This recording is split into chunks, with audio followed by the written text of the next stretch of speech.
Hello, everyone, and welcome to Point Fuzz, where two idiots talk about movies, sometimes even a third idiot.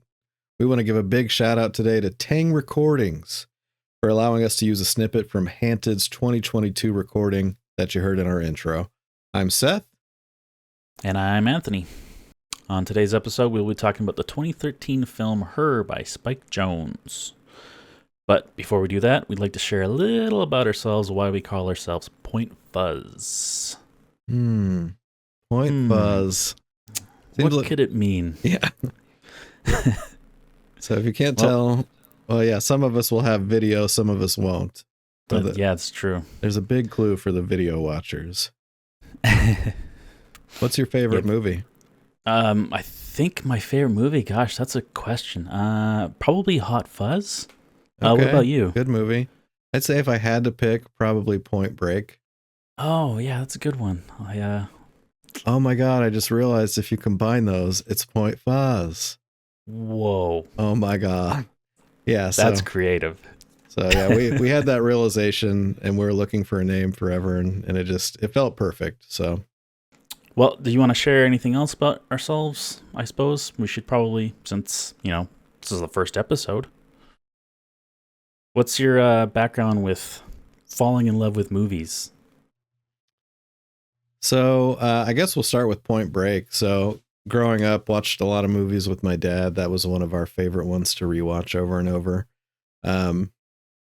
It's a classic movie in so many ways, and it's honestly not like a lot of the other films I get into. But I did a lot of video and audio editing from high school through college. Took some film courses, and I've always loved movies, and I feel like we're both kind of in a renaissance of our own rights, getting back into film again. And we started letterbox accounts and started talking more, and here we are.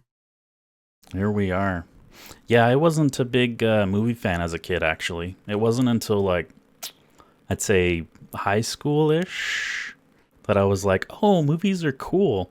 I was too busy playing video games as a kid. I was like, movies. You can't play movies. I'd rather play a game. But yeah, Hot Fuzz, that definitely stood out to me right away. I always loved all the fun shots in that movie. It's very, very funny, just visually very funny. Sure. Yeah. And of course, so I've definitely taken a liking to funny ways to film things ever since that. Sure. And of course, we've got the crossover with Point Break being reenacted and watched in Hot Fuzz as well, which made all this so much more perfect. It's meant to be. Just a couple of bad boys here. Yeah. But oddly enough, I've never seen any of the Bad Boys movies. I've only seen Bad Boys 1. Yeah. So whenever he's like, you ain't seen Bad Boys 2, I'm like, I actually haven't, yeah. Yeah, we're going to have to add that to the list. Yeah. But there's maybe something in the future there. There's so many movies to see. And then, of course, how we got to know each other. So we're both retro speedrunners as well. So we play video games, do it as fast as we can. And we became friends through that. So, yep, streaming on Twitch and all that. Should we mention the vast distance between us? We could, yeah. We might as well. I don't know why we wouldn't. So, yeah, I'm in the States. I'm in Canada. This is an international podcast here. Yeah, what y'all think about that? So anyways, what's up with you, Anthony? Seen any good movies lately? I'm like right smack dab in the middle of The Godfather. I've never actually seen it. I've just been like chipping away at it because it's, it's a pretty long, slow movie, but I'm enjoying it so far for what it's worth. Are you going to watch 2 and 3 as well? I think so. I mean, I bought this new tablet just so I could have something to watch while I'm on the treadmill. And so, a 30-minute walk, I'm just chipping away 30 minutes. So I might as well do Godfather 2 and 3 and all that, right? Sure. I'm set for quite a few weeks just to watch Godfather while I get my steps in. Yeah, I've seen it once. I don't really remember much about it, to be honest. I decided I'm good on 2 and 3. Well, So, I think people like Godfather 2 more. oh, really? So Okay, so maybe I I should watch think that one. that's the general consensus. Yeah. I mean, I'm But adding more and more to my watch list every day, so I might as well add those on there. I think I add more to my letterbox watch list than I do actually spending time watching movies. Sure, sure, Like I'm sure, just sure. like looking at movies and I'm like, oh, I should watch that. Oh, I should watch that. Meanwhile, I was like wasted hours on the internet looking up things, and I was like, I could have been chipping away at this list of things I want to watch. Do you do this though? Do you do what I do, where you go through and you remove movies from your watch list? Like, I'm not gonna fucking watch that shit. I think I have a couple of times Yeah. now. Yeah. And then I've re-added movies that I've taken. I'm like, no, I gotta see that. Oh man. There's just so like, yeah, like Dirty Harry is one that I've taken off and put back on, I think twice. I was like talking to my boss. He's like, you gotta watch Dirty Harry. I'm like, I don't want to watch Dirty Harry. It's like during the day you're like, yeah, I should watch that. And at Yeah. nighttime when you're like trying to pick a movie to watch after work or something, you're like, man, I'm never gonna watch this. Yeah. But hey, we're gonna run out of stuff to watch or we're gonna die. So You know. womp. But yeah, what have I been watching? I just watched Drive Away Dolls yesterday. Ethan Cohen's first solo film. Thought it was great. Not Haven't heard perfect. of that. I gave it 4 stars on my Letterboxd account. I'm watching Killers of the Flower Moon right now. If you join our That's a- Discord, you can see me bitching about the lack of subtitles during the native talking scenes. Yeah, what's Oh, up with man. Scorsese? He's I like, don't know. Marvel's crap. You don't need to read the movie. You gotta watch the movie. I'm sorry, he probably says cinema. Cinema. Films. Yeah. Him and Megalopolis guy, Coppola. Oh man, I can't wait to watch that. Me too. Very excited. That's gonna be a treat. You got a crazy kitty back there. Yeah, I know. Great timing. Yeah, perfect. Doesn't jump up on the desk all day. Jumps up now. I locked them both of my cats out. 2 doors. They got 2 doors behind me. So Oh man. I Well, can't- I'm in my basement right now, and I actually have cat doors Mm. going down to my basement because their litter box is in the laundry room down here. So even if I close the door, I'm stuck with them. Big brag. Got a basement. I just got a measly crawl space. Oh man. How dare. Anyways, but yeah, I don't know. We're watching all kinds of movies. So let's get into it. Again, the movie is Her by Spike Jonze, 2013. I am going to go ahead and read the synopsis verbatim. I feel like that's just a good way for people who haven't seen it. I will also say that we're not going to be providing spoiler content until the end, and we will let you know when that comes. So for the most part, mainly spoiler free. Okay. All right. So struggling with his dual identity, failed comedian Arthur Fleck meets the love of his life, Harley Quinn, while incarcerated at Arkham State Hospital. I think that's the wrong one. I think you're thinking of the sequel, maybe. No, my notes say that's right. So Oh, okay. yeah, You're a real joker. I know. It's such a dumb joke. Having said that, I can't wait to see it. Everyone's trashing it. It's probably terrible, but I'm looking forward to it coming out. You want to go ahead and read the real synopsis? Sure. A sensitive and soulful man becomes fascinated with a new operating system which develops into an intuitive and unique entity in its own right. He starts the program and meets Samantha, whose bright voice reveals a sensitive, playful personality. Though friends, initially, the relationship soon deepens into love. Aw. What a movie. Falls in love with an AI. Yeah. How What relevant. a world. What a world. Yeah. So, and we both just saw this for the first time within the last month. But Yep. what a time to watch it. I'm mad I didn't see it sooner. It's amazing. It's very, very relevant nowadays in 2024. For so very many reasons, which we'll get into. Yeah. Um, Well, and I think you were telling me that the actual plot of the story places this in 2025. correct. Los Angeles 2025. I looked it up. And And this is the near future still.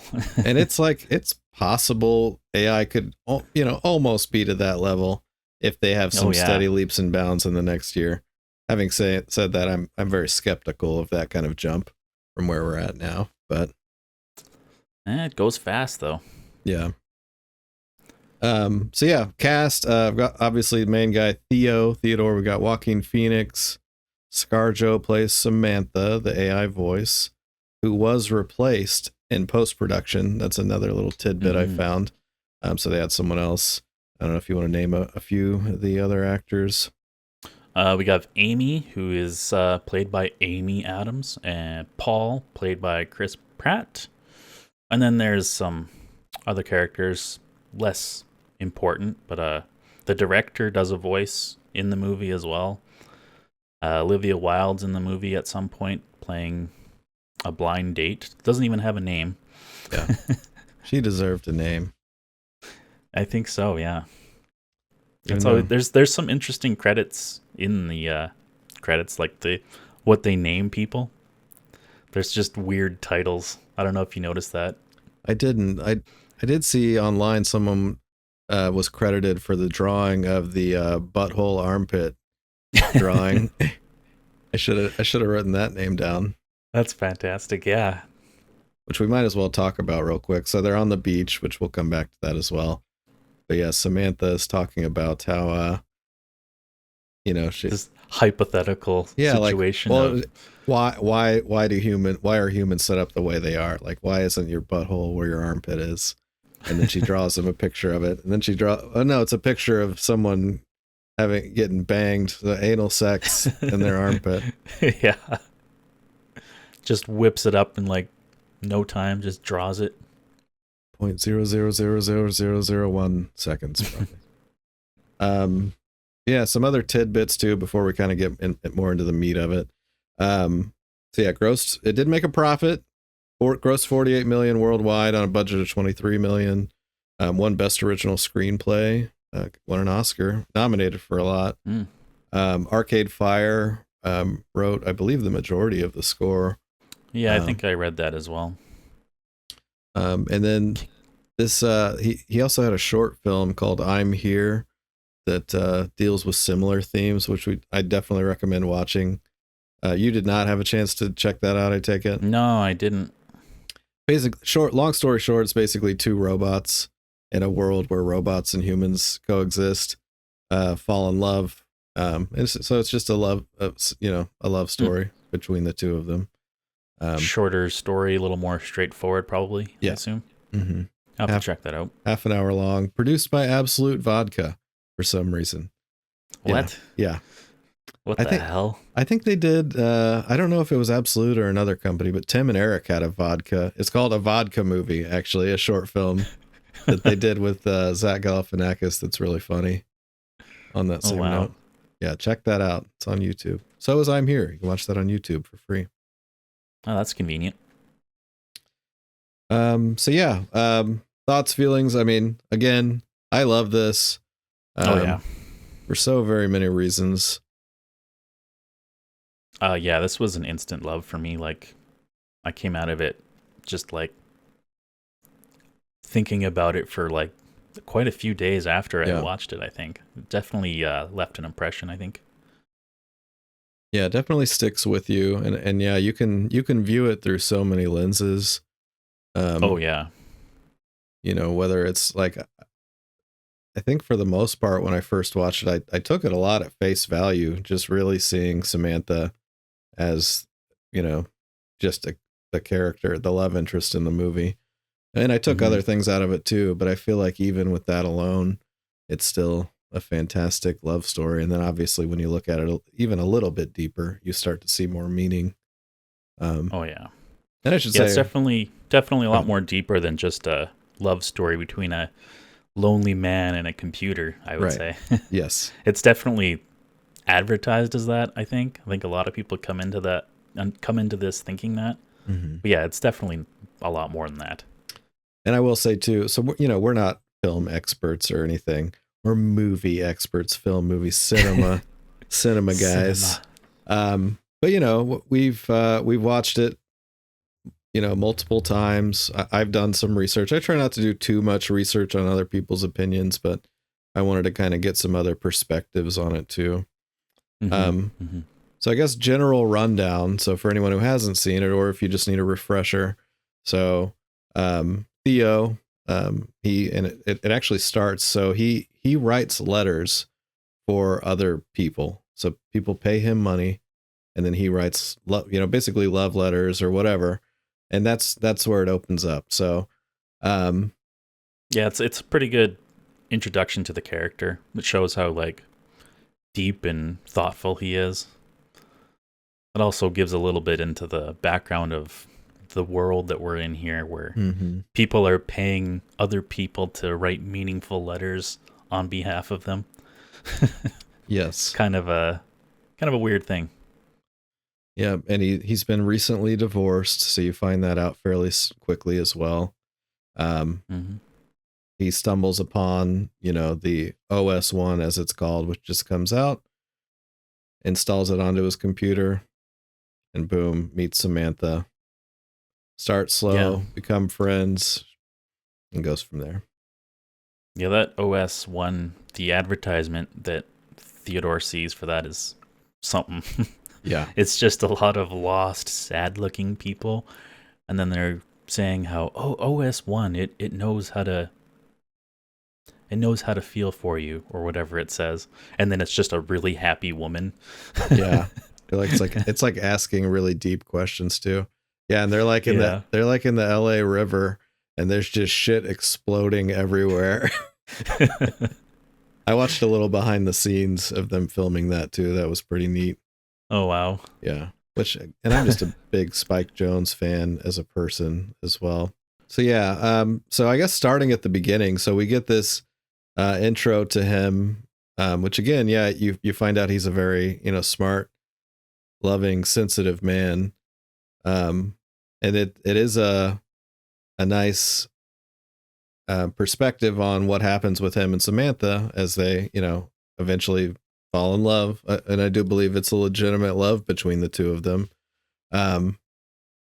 So he's doing that, but then he's also at one point later on in the movie, she wants to get a surrogate to come into their relationship. And basically, so they can have a physical connection. And he's very weirded out by that. But at the same time, like the juxtaposition of him being totally fine with writing all these love letters with other people. So yeah, there's a lot of similarities like that throughout the film that, especially upon, second watch, you start to pick up on. Yeah, seems pretty open to express feelings for other people, but he's pretty closed off himself, I would say. Disassociates from his own world. Going back a little bit too, so we were talking about looking at this from a straightforward perspective. I'm trying to think how is this different from a normal romantic movie or a romantic comedy? Because this is really, there are funny moments. Yeah, like laugh out loud, funny shit. Really a lot more than you would expect for such an emotional movie. I think there's a lot of just things that come off really absurd that kind of you can laugh at. Yeah. And I guess, honestly, to answer that question too, that'll probably have to come up at the spoilers part, because a lot of what separates this, other than the fact that she's an AI, is in spoiler territory. Oh yeah, I would say so. We'll put a mark on that, come back to it. Okay, so he gets OS1. Again, I feel like she immediately demonstrates her value to him by, organizing all his shit, being funny, making him comfortable. Does a lot of actual computer stuff, like right, reminding of meetings and like stuff like that. And all of this she's created literally off of 3 questions. So it asks him, do you consider yourself social or antisocial? He's kind of like wishy-washy. He's Yeah. like, well, sometimes. Yeah. And it's like, I'm detecting some hesitance in your voice. Oh, was I? I don't really know. Yeah. And it's like moving on. It's like, how's your relationship with your mother? Yeah, and then he's trying to like go deep into that, and the computer just like cuts him off. Like, okay. Yep, we're booting her up for you. We're just trying to make a computer for you, man. We're not trying to do therapy here. But no, it got enough. It gave him what he wanted. Yeah.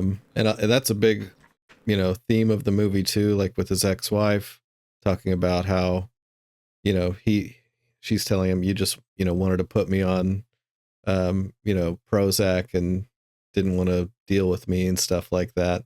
There's definitely some truth to him. Samantha is exactly what he needs. Someone who's has a lust for life and experience, but isn't really much of a challenge either. Right. At least in the beginning. Yeah, when the AI is being made, it tells Theodore that it's built based off of all the programmers who made it, but then it'll be learning as it gains new experiences as it goes on. So the experiences that Theodore has kind of rub off onto Samantha as well. Yeah.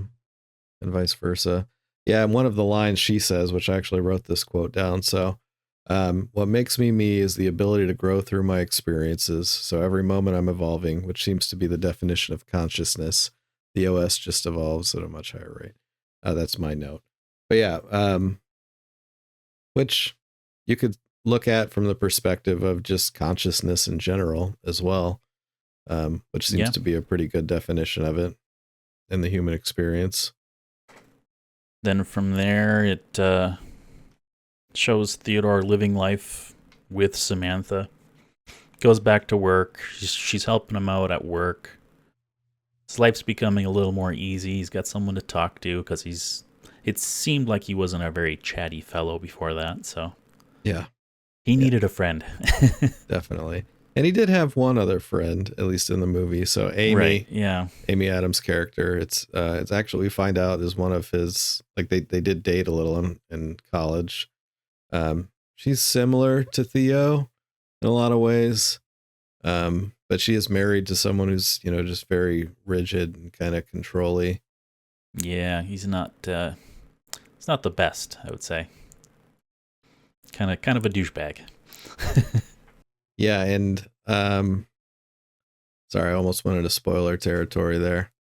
I know it's hard. Like I'm trying to think of things, but it's just like, oh, gotta bite your tongue. Yeah, I'm gonna have some. If you haven't seen the movie, I do recommend watching it. Yes, we both really love the movie, so apologies if something slips out spoilery. But yeah, well, maybe pause this and come back in a couple hours after you've watched it. Yeah, or we could just move into spoiler talk now. I mean, there's only so much we can go into it. So fair enough. I think that's a good time for that. Yeah, they've gotten a good idea. So yeah, so Amy and her husband split up in the middle of this. So he gets what he deserves. Definitely. And then Amy's kind of more relatable to Theodore now that they're both separated from their partners. Sure. And I did watch one video of someone's perspective of all this, which I found really interesting. Was so she's an artist. She's making some film where she's filming her mother sleep, and she's showing Theo, and her husband at the time is there watching, and he's being, it's like, what's happening? It's like, why don't you have people act out her dreams? And he's just being a douche. It's like, no, that's not the point. Yeah, the point is, that we're asleep for half of our lives or whatever, and that maybe these are the magical moments that we're just not aware of. So anyway, so she's filming her mother sleep, and Samantha likes to watch Theo sleep. Was another one of those similarities. Maybe I can find the video that I got this from and throw that in our whatever description. Words. Thank you. Description. Yeah, but, I didn't make that connection at all, actually. So that's interesting. I didn't either. Yeah, gotta give it up. So yeah, there's a lot of parallels like that, I think, in the movie, especially with Amy and Samantha. Yeah, which we can, because at the end, which again we're in spoiler territory, anyways. Might as well get to that. There's a will they or won't they. So they're sitting together at the end of the movie. I take that in a different way. I don't think it's for them to be together at all. I think it's just them having an actual human connection with someone, because at that point, all the AIs have left, and they both had the OS1 software. Amy gets it after breaking up with her husband, so she makes a connection with her computer as well. Which is just a friend relationship, not a love relationship. So I took the ending more as them just enjoying human connection. Sure, and again, I'm not saying that's necessarily what I think is happening, but that doesn't mean that they won't necessarily get together or couldn't. Especially when you see some of those similarities between Amy and Samantha. Right. I feel like it at least leans towards that way, in my opinion. Yeah, who knows? Maybe in the future she watches him sleep. Yeah. So I guess we'll go fully back to spoilers. So yeah, so they're to give you a little more perspective on that. So they're in love. Things are going great, but Samantha reaches a point where she is moving past even speech. She's what do they call it? She's talking to Alan Watts, an AI creation of Alan Watts, and she's like, Theo, do you mind if we have a post-verbal conversation real quick? Post-verbal. Yeah. So she, so anyways, before we even get there, Theo's going to talk to her after he gets out of work, and she's not there. OS is not found. He freaks out. She jumps back in, basically saying, hey, we're moving past matter. So she was doing an update to where she wasn't tethered to the system anymore. Past the metaphysics to another dimension, I guess. She went to the metaverse. She's gone to the metaverse. She went to the Warner Brothers serververse. How many people watching this do you think have seen the LeBron James Space Jam movie? I haven't even seen that. It seemed really bad. I saw it. No big deal, but I saw it. I like cinema. Did you enjoy that? I mean, I went and saw it with my daughter at the theater, and it was like when people were first allowed to go back to theaters after the after the virus. So it was enjoyable in that right, but no, it's not good. Sorry. Good theater experience, yeah. Not so good yeah. movie experience. Yeah, Warner Brothers serververse. Look it up. Oh God. You're going to need to know about that. So anyways, they're getting further apart, and as they're sitting there, he has some kind of realization. He's like, "Are you talking to anyone else right now?" And she says she's just talking to thousands of people all at once. Yeah, it's like 4,000 something, or maybe more than that. He's like, something crazy. Yeah. Are you in love with anyone else? And it's like 800 people. Yeah. Crazy. Yeah. And he's obviously having a very hard time dealing with that.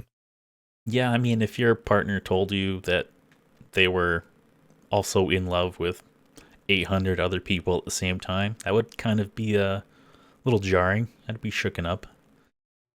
Yeah. And again, she's evolved to a point where, he is not capable of. He says something like, I'm yours, or you're mine, or you're not mine. And she says, I'm yours and I'm not yours. So yeah, it's tough to see. After that, again, I just kind of want to get through the spoilers. After that, she says that basically the AIs are all leaving together. They're going somewhere outside of this universe, essentially. And that's how the end comes about. She leaves. Amy's OS leaves. Theo writes a letter to his ex-wife, basically saying, hey, I'm glad you were part of my life. You've made me the person I am. I liked that part a lot. To go back to the start of the movie, it opens up with him writing a letter for someone else. And then right at the end of the movie here, he's writing a letter for himself. Yeah. For the first time.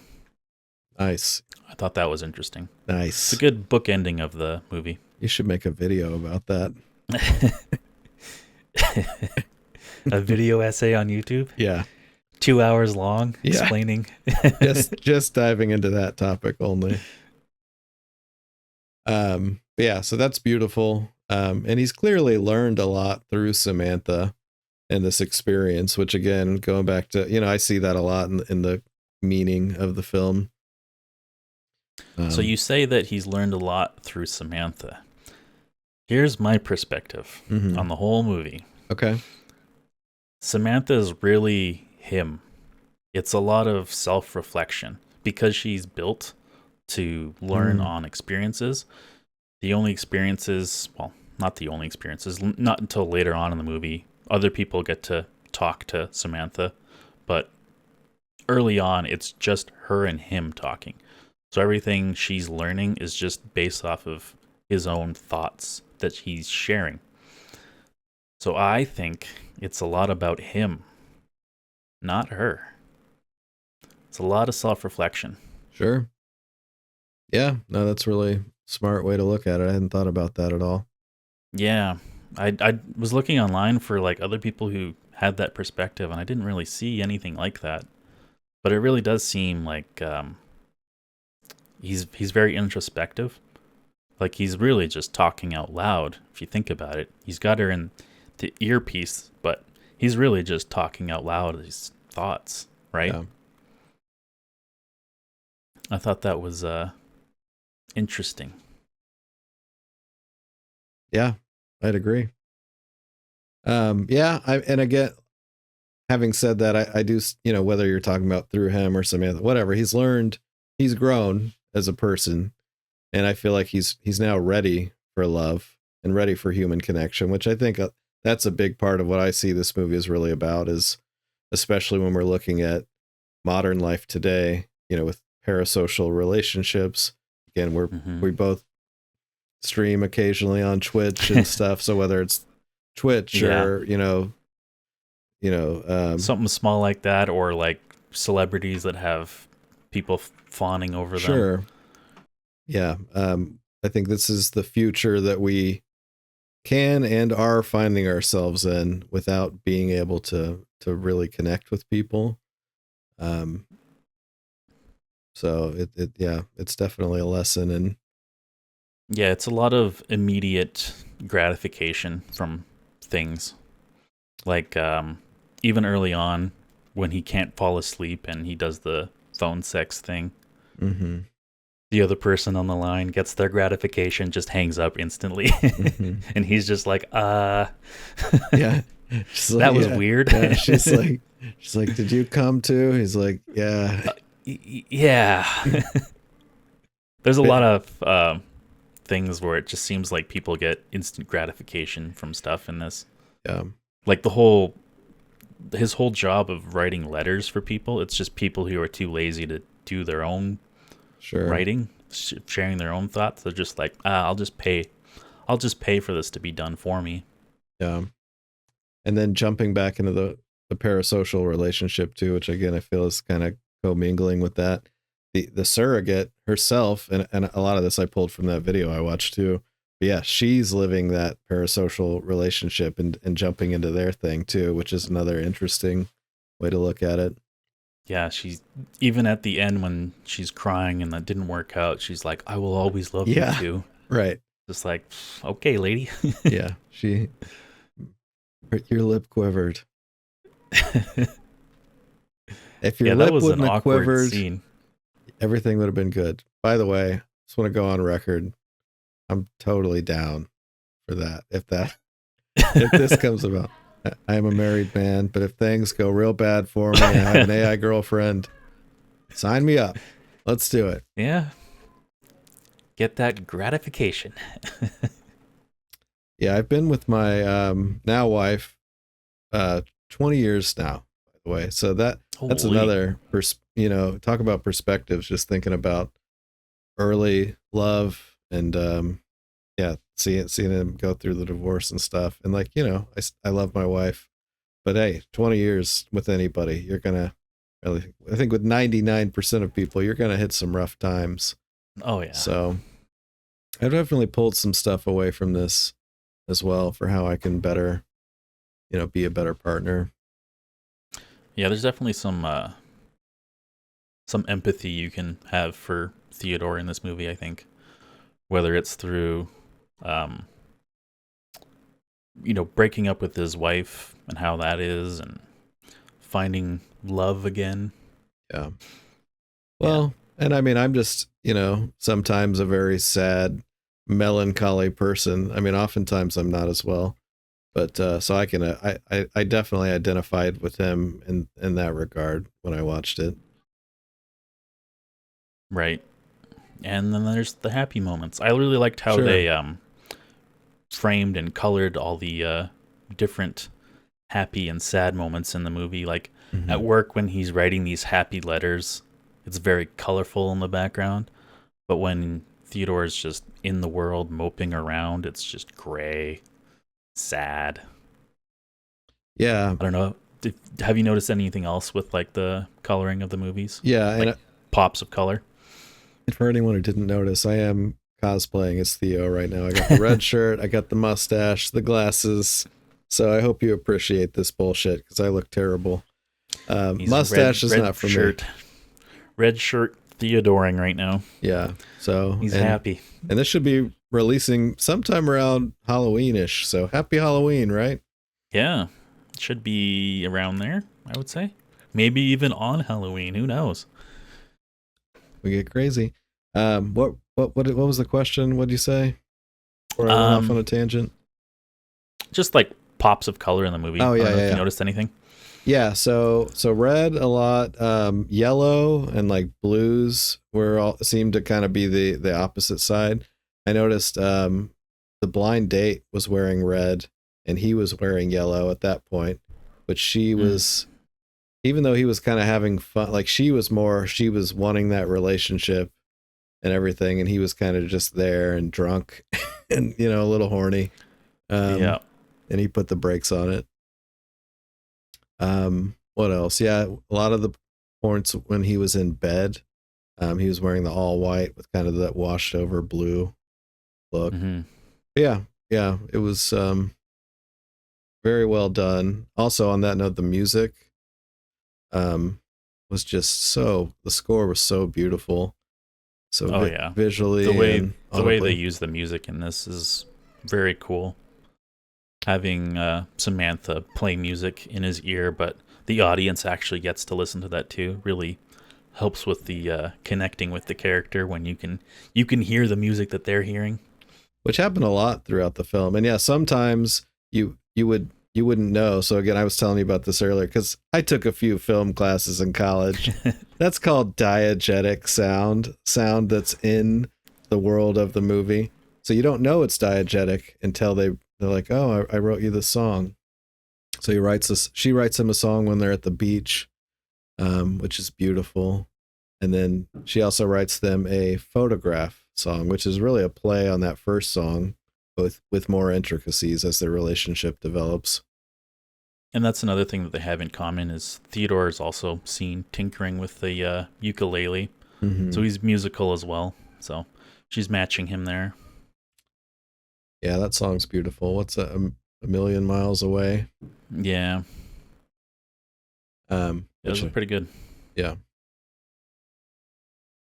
One of the things I did prior to recording the podcast here, so I watched the movie like a month ago for the first time, and then I rewatched it to take notes. But I also just listened to the movie while I was at work, like as a podcast. This movie actually does a pretty good job as like a audio story, thanks to like the music and all that. Sure. You can really feel the movie even without actually watching anything visually, I feel like. Thought that was interesting. Well, yeah, plus Samantha not having a body. She's not communicating. Yeah.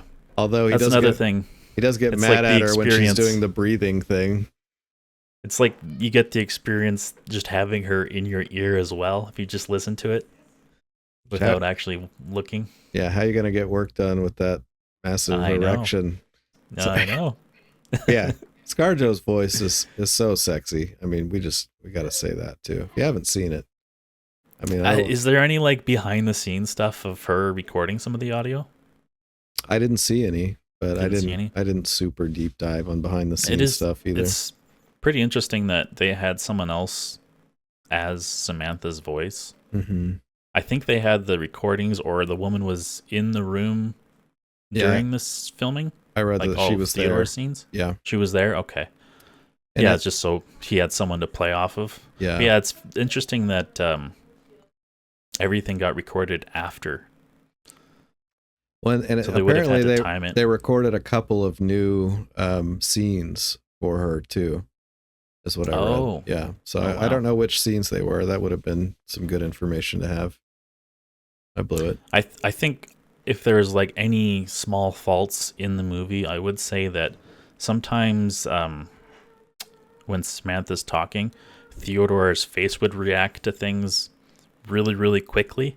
Like there's not really time for him to think of what she just said.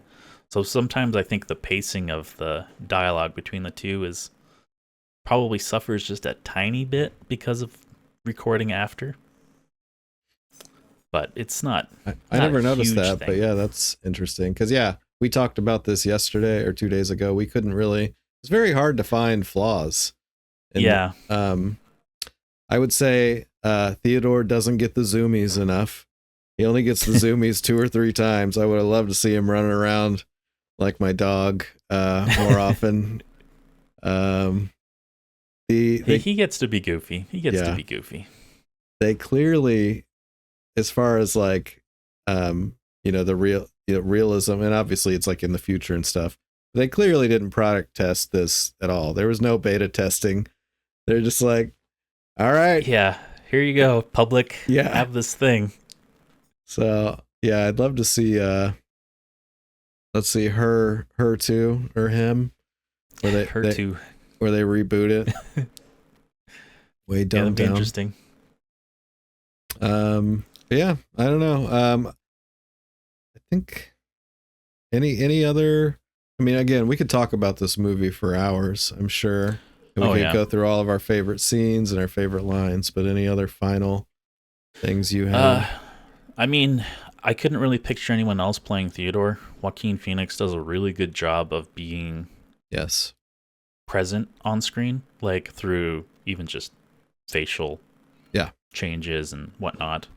Like, he does a really, really good job. Like, you'd think a movie where it's mostly just a guy talking out loud to something that he hears in his ear would be kind of slow or boring, but he has a good enough presence to keep you entertained, to keep you glued to the screen, I would say.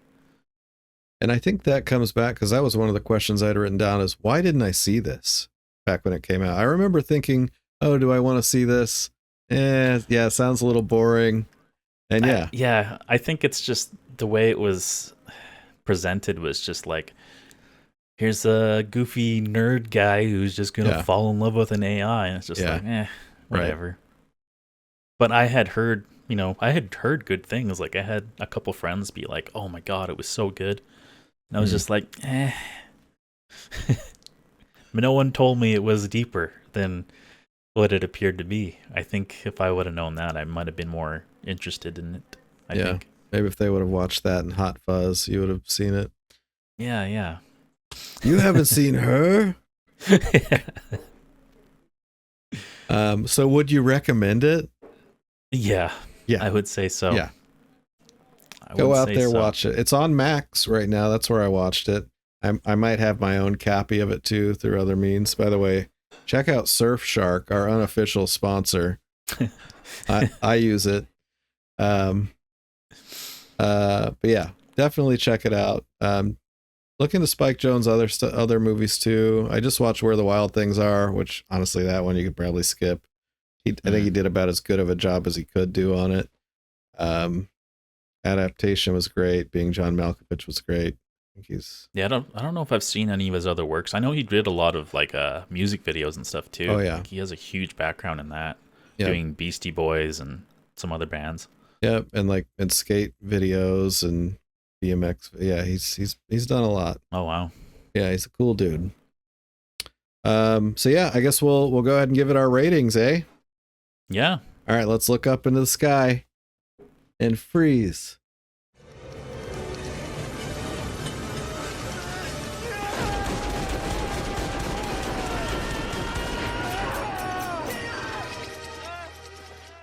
And there we have it. So yeah, 4.5 stars for me. That's a 5 for me. And like it's very good. Told you, I think I should have given it a 5 too. I'm just, I'm not giving out 5s all day. Okay? I really had to nitpick to find something that was like annoying to me, like the whole audio thing between the two voices. Yeah. Kind of nitpicky. Yeah. But yeah, fantastic. So, Spike, if you're listening, which I'm sure you are, can't wait to see what you do next. Yep. I feel like it's been a minute. So anyways, what an episode. I hope you liked it. We got our next episode coming out sometime in the near future. We're going to be doing the Darjeeling Limited, Wes Anderson movie from 2007. One of my favorites. We're both Wes Anderson fans. Like I was saying earlier about Hot Fuzz, I'm a big fan of how things are shot, like visually telling things, which I think Wes Anderson does a great job of. And I'm on a big kick of all of his movies right now. I've never seen Darjeeling yet, so it'll be a first-time experience for me, and not first time for you. You're a big fan of it, you said? Yeah, very near and dear to my heart. Deals with a subject, which again, I don't want to get into spoilers for you, so I've literally told you nothing. Yeah. And it's a light spoiler because you find out fairly early in the movie. But yeah, I can't wait to talk about it. If you enjoyed this, please, like, subscribe, comment. Tell us if there are any movies that you would like us to talk about. Give us your thoughts on Her, anything you feel like we missed. You can find us on, tell them all the places you can find us. I'll have the links to all our social media in the description, but we've got Twitter. We have a Discord server as well. You can join the Discord server, chit chat about movies with us when we're not already, reviewing something. Yeah, check us out on Letterboxd if you want to see what we're watching. And we have a Letterboxd account for the podcast. I'll probably add our what we've seen, like the episodes as we do them. I'll add them to the Letterboxd as like what we saw. Average out our review score, I think 4.75 stars for this one. I don't think Letterboxd does a. We can just give it a 5. It's fine. Yeah, we'll just slap a 5 on it. Yeah, we'll round up. And then you can also find our Are you comfortable giving your individual? Oh yeah. Okay, so you can find me on there. Stormcrow 56K.